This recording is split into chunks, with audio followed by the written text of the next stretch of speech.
हर किसी काम करने वाले का एक अपना हथियार होता है। कृष्ण जी का चक्र था, सुदर्शन चक्र, हमारे बाबा का बुलडोज़र है।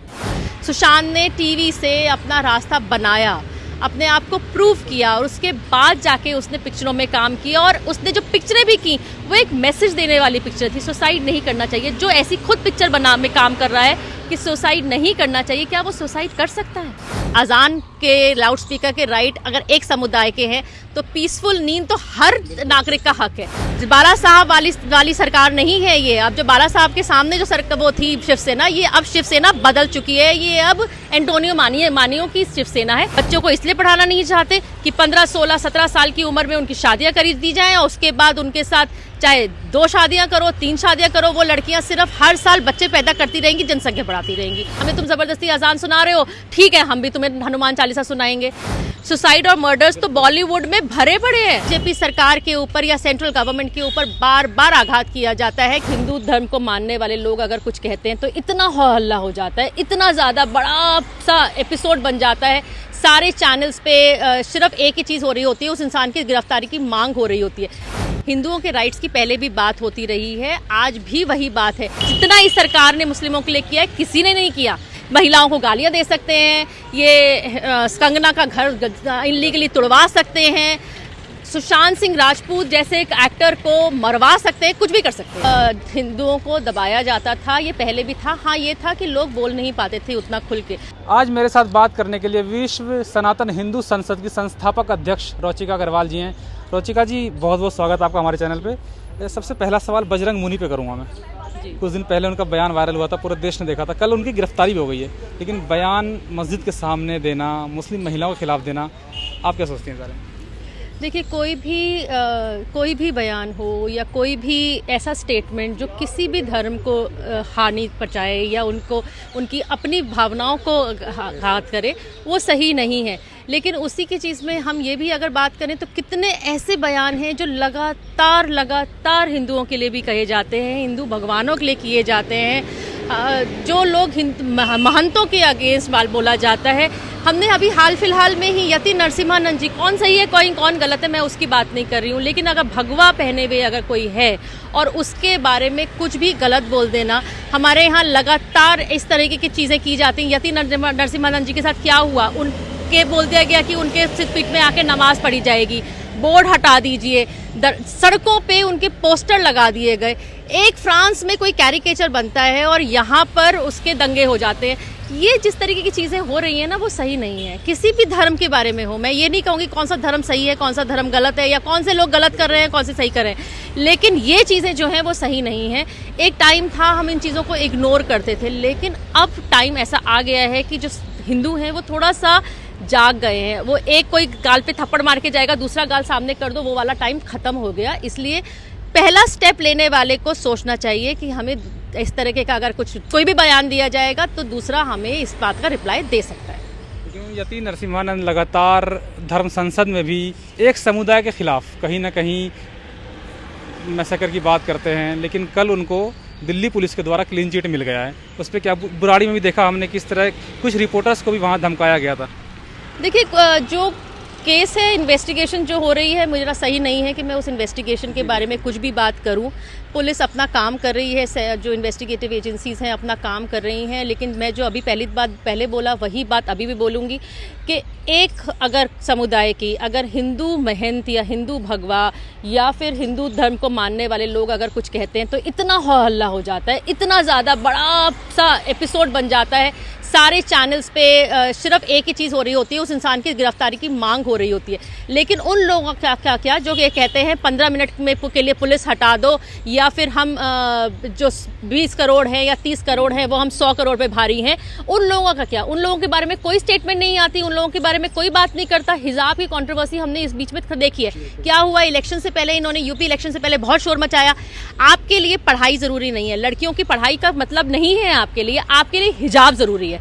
अगर हिजाब ज़रूरी है तो फिर आप अपनी लड़कियों को रिग्रेसिव बनाते जा रहे हो। आप आज से 200 साल 300 साल पुराने ज़माने पे लेके जा रहे हो।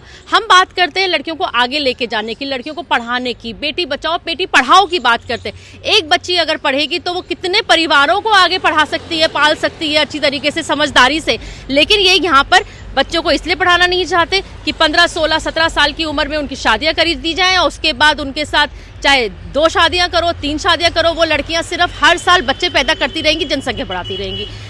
ये तरीका गलत है। लड़कियों को अगर पढ़ा दिया जाए, वो कम से कम अपना एक्सपोजर करती हैं। कल क्यों सब्सिडी पे जियोगे फिर तुम? वो अपने आप कमाएंगी, अपने आप खाएंगी, क्यों सब्सिडी की बात करते हो? जिस सरकार से आप सब्सिडी की बात करते हो उसी सरकार के अगेंस्ट लगातार बोलते रहते हो। ये तो कोई न्याय नहीं है ना। जो करदाता है वो करदाता ये हिंदू ही है ना, जो अपने घर में 2-2 बच्चों को पालते हैं और उसके बाद कर देते हैं और उस कर से सब्सिडी मिलती है। 2 साल कोरोना में जिस तरीके से हिंदुस्तान की सरकार ने किया है, कोई सरकार नहीं कर पाई इस तरीके से। किसी को राशन की कमी महसूस नहीं हुई, किसी को अपने बैंक अकाउंट में पैसों की कमी नहीं हुई, लेकिन क्यों फिर से बीजेपी सरकार के ऊपर या सेंट्रल गवर्नमेंट के ऊपर बार बार आघात किया जाता है कि वो एंटी मुस्लिम है? ऐसा बिल्कुल नहीं है। जितना इस सरकार ने मुस्लिमों के लिए किया है, किसी ने नहीं किया। जो सेक्युलर कहने वाली सरकार है ना, उन्होंने भी नहीं किया। और ये बात जो मेरे मुस्लिम जान पहचान वाले हैं वो खुद ये बात बोलते हैं कि इतना ज़्यादा किसी सरकार ने नहीं किया, चाहे अच्छी पोस्ट हो या राशन हो या फैसिलिटीज़ हो या स्कीम्स हो। जितना ये कर रही है सरकार, इतना इससे ज़्यादा कोई नहीं कर सकता। बजरंग मुनि को कल गिरफ्तार कर लिया गया, क्या आप उस सहमत हैं कि गिरफ्तारी सही हुई है? और आपने बात की कि अकबरुद्दीन ओवैसी की भी बात की आपने, कल उसको MP MLA कोर्ट से बरी कर दिया गया है सारे मामले को लेकर। जो हेट स्पीच थी उसको हेट स्पीच नहीं माना गया है। आप इसको और बजरंग मुनि को जो अरेस्ट कर लिया गया, दोनों को किस तरह देखती हैं आप? देखिए, कोर्ट किस तरह से लेता है, क्या उनके पास क्या सबूत होते हैं और किस स्टेटमेंट को किस तरीके से वो हेट स्पीच मानते हैं या नहीं मानते हैं, मैं उस बात पे बिल्कुल कमेंट नहीं करूँगी। चाहे वो सुप्रीम कोर्ट हो या हाई कोर्ट हो, वो हमारे लिए माननीय है, इसलिए मैं ना बोलूँ उस बात पर, वो ज़्यादा बेटर रहेगा। लगातार देश में अजान को लेकर विवाद शुरू होता जा रहा है। लाउड स्पीकर पे अजान नहीं होना चाहिए। अगर लाउड स्पीकर पे अजान होगा तो लोग मस्जिद के सामने लाउड स्पीकर लगाएंगे और हनुमान चालीसा पढ़ते जाएंगे। आज हमने देखा बनारस में भी कैसे हनुमान चालीसा मस्जिद के बाहर पढ़ा गया। ये पता है, ये टिट फॉर टैट है। ये कोई करना नहीं चाहता। आप लोगों को परेशानी मत होने दो। आप लाउड स्पीकर का कोई कहीं पर अगर बात करें तो कहीं कुरान में या इस्लाम में कोई ज़रूरी तो है नहीं। लाउड स्पीकर का मतलब ये है कि अब लाउड स्पीकर पे अगर अजान बज गई तो इस टाइम अजान का टाइम हो गया है, लोग अपने अपने घरों से निकले और वहाँ पर प्रेयर के लिए चले जाएं। यही तो मोटिव है ना। आज की तारीख में सबके पास मोबाइल फ़ोन्स हाथ में लेके घूमते हैं, टाइमिंग सबको पता होता है। तो जो कॉन्सेप्ट इतने साल पहले स्टार्ट हुआ था लाउड स्पीकर, वो अब कॉन्सेप्ट ख़त्म हो सकता है। और अगर आप ख़त्म नहीं करना चाहते तो एक मिनिमम डेसिबल की लिमिट दी गई है, आप उस पर चलाइए। क्यों लोगों को परेशान करना? बच्चे पढ़ाई कर रहे होते हैं, सुबह सुबह लोग सो रहे होते हैं, नाइट ड्यूटी से लोग आते हैं, सुबह 3 बजे 4 बजे नाइट ड्यूटी से आते हैं। अगर उनको अजान सुनते हैं या किसी भी वजह से, मैं सिर्फ अजान की बात नहीं कर रही हूँ, किसी भी वजह से अगर उनकी नींद डिस्टर्ब होती है, बच्चों की पढ़ाई डिस्टर्ब होती है, तो वो सही नहीं है ना। अगर कहा जाता है कि स्लो कर लीजिए, तो सोनू निगम के साथ क्या हुआ हमने पहले देखा है। सोनू निगम को बेचारा मतलब इतना परेशान कर दिया गया उनको कि उनको देश ही छोड़ना पड़ गया। इतना उन लोगों को उनको हैरेस किया गया। अगर ये सिचुएशन आ जाती है तो ये तो गलत है ना। अगर राइट्स, अगर अजान के लाउड स्पीकर के राइट अगर एक समुदाय के हैं तो पीसफुल नींद तो हर नागरिक का हक है। आप अगर उन बातों को नहीं समझेंगे तो उसका नतीजा क्या होगा? लोग कहेंगे कि अच्छा ठीक है, हमें तुम ज़बरदस्ती अजान सुना रहे हो, ठीक है हम भी तुम्हें हनुमान चालीसा सुनाएंगे।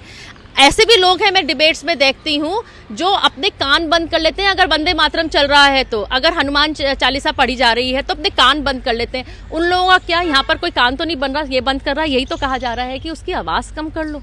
आप ये करें, किसी के अजान से दिक्कत है, हनुमान चालीसा से दिक्कत है लाउड स्पीकर में, तो ये सारी चीज़ें बंद होनी चाहिए। सिर्फ अजान के लिए ये नहीं है, सबके लिए, हर चीज़ के लिए। ये टिट फॉर टैट है।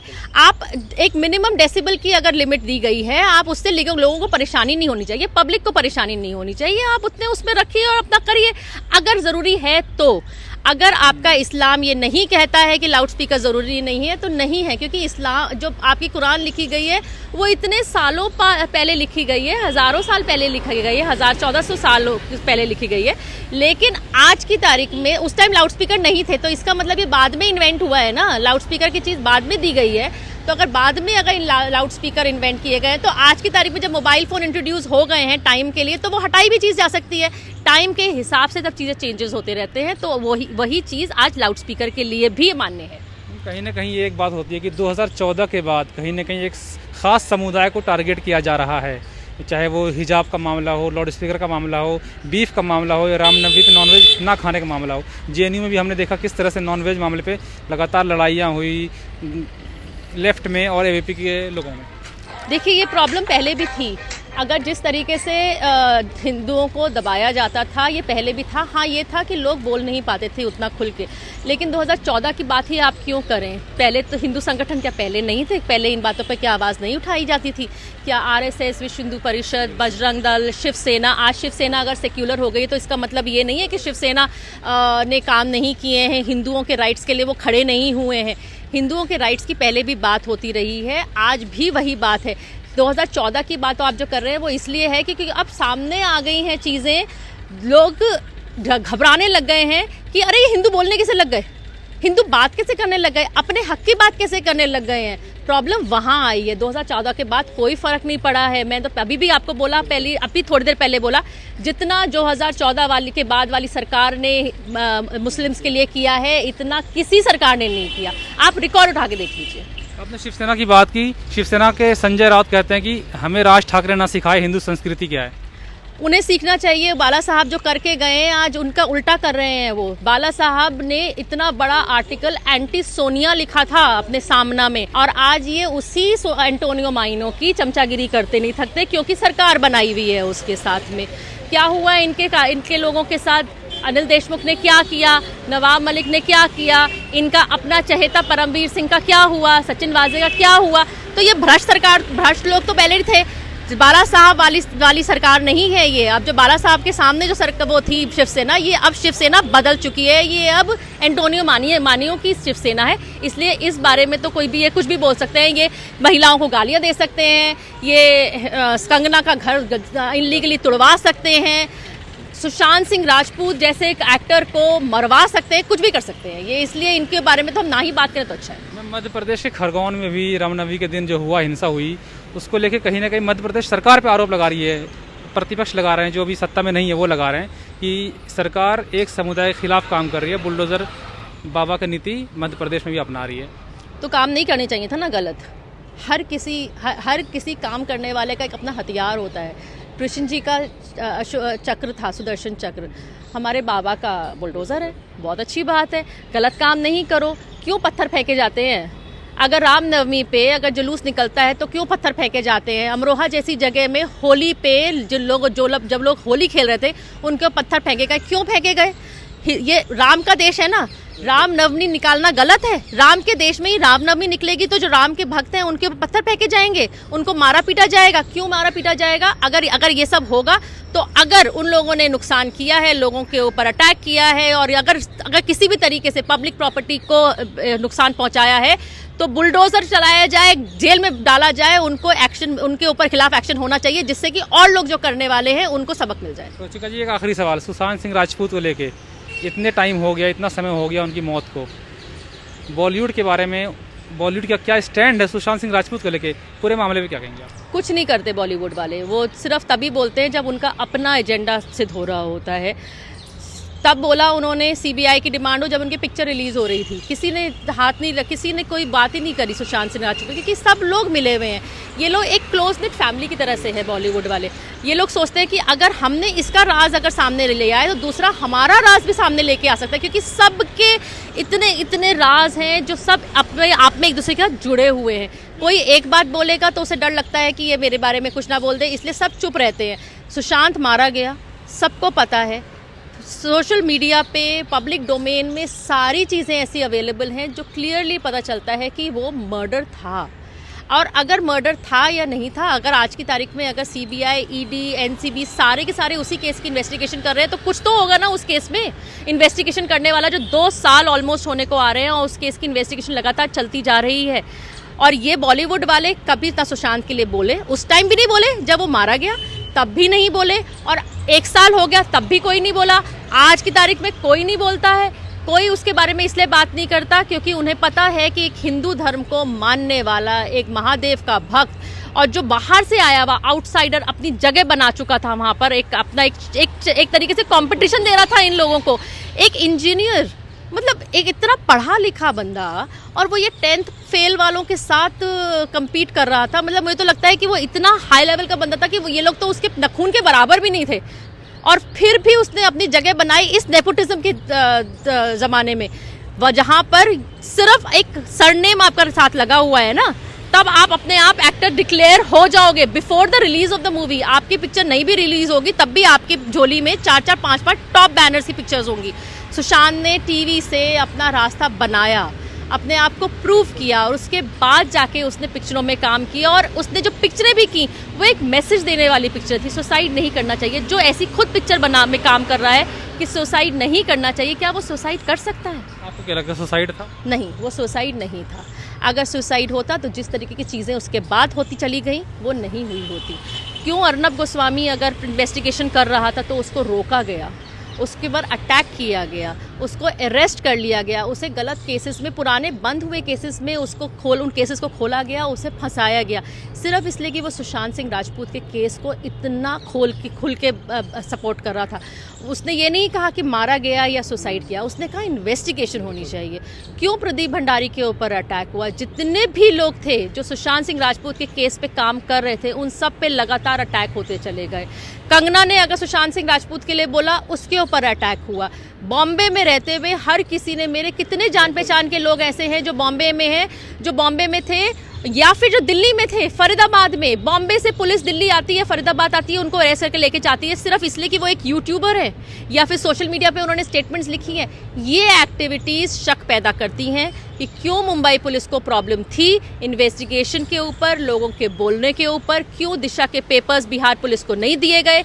बिहार पुलिस वहाँ से जब बिहार से इन्वेस्टिगेशन करने आई उनको ऑटो में घूमना पड़ा। इन लोगों ने कन्वेंस तक प्रोवाइड नहीं की। वो कोरोना के टाइम पे ऑटो में घूम के अपने सबूत इकट्ठे कर रहे थे।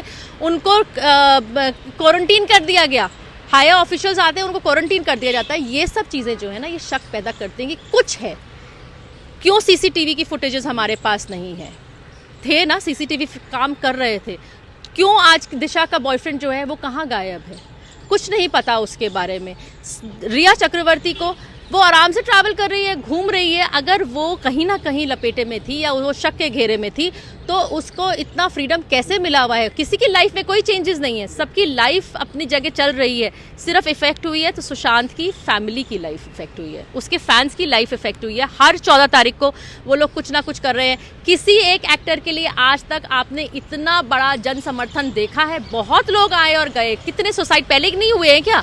सुसाइड और मर्डर्स तो बॉलीवुड में भरे पड़े हैं हर महीने की तादाद में, और कितने तो पता भी नहीं चलते हैं जो सुसाइड और मर्डर्स हो जाते हैं, पता भी नहीं चलते हैं। लेकिन किसी के बारे में इतना जन समर्थन नहीं है कि आज भी 2 साल होने को आ रहे हैं और उसके फैंस और फैमिली और friends all over the world आज भी उसके लिए खड़े हैं और उसके लिए आवाज़ उठा रहे हैं। आप भी लगातार उनके लिए आवाज़ उठा रही हैं। आप जो मांग कर रही हैं सीबीआई जांच अच्छे से हो, उसके बाद जो कल्प्रिट है उसको, जो दोषी है उसको सजा मिले, आपकी मांगे आपको लगता है कि महाराष्ट्र सरकार हो या फिर देश की सरकार हो पूरी करेगी? मेरी महाराष्ट्र सरकार से कोई डिमांड नहीं है।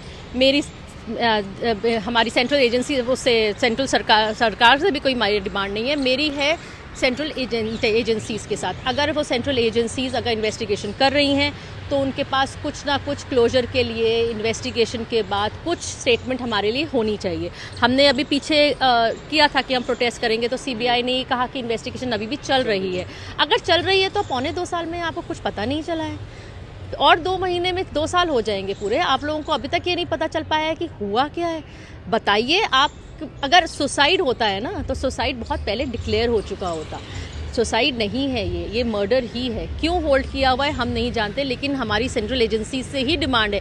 एनसीबी में देखा हमने कितना काम अच्छा हुआ, वानखड़े जी ने कितना अच्छा काम किया, लेकिन आज की तारीख में वो केस भी अभी थोड़ा शांत है। ईडी जो इतना काम करी थी वो भी शांत है। हमें ये भी पता चला था एनआईए भी इन्वॉल्व हो गई है, लेकिन वो भी शांत है। सुशांत के फैंस, फैमिली सिर्फ और सिर्फ अपडेट चाहते हैं ऑन अ रेगुलर बेसिस। आप कुछ भी कर रहे हैं, हम 302 की डिमांड कर रहे हैं। हम एक टाइम था जो सुधीर गुप्ता जो एम्स के थे, उन्होंने ये कहा कि तो जी क्लियर कट मर्डर है। उसके बाद अगले थोड़े दिन बाद उन्होंने स्टेटमेंट बदल दी। तो क्यों पलटी जा रही हैं बातों से? क्यों? बिल्कुल कुछ ना कुछ था, दबाव था, प्रेशर था, पैसा था, क्या था हमें नहीं मालूम, बट कुछ था।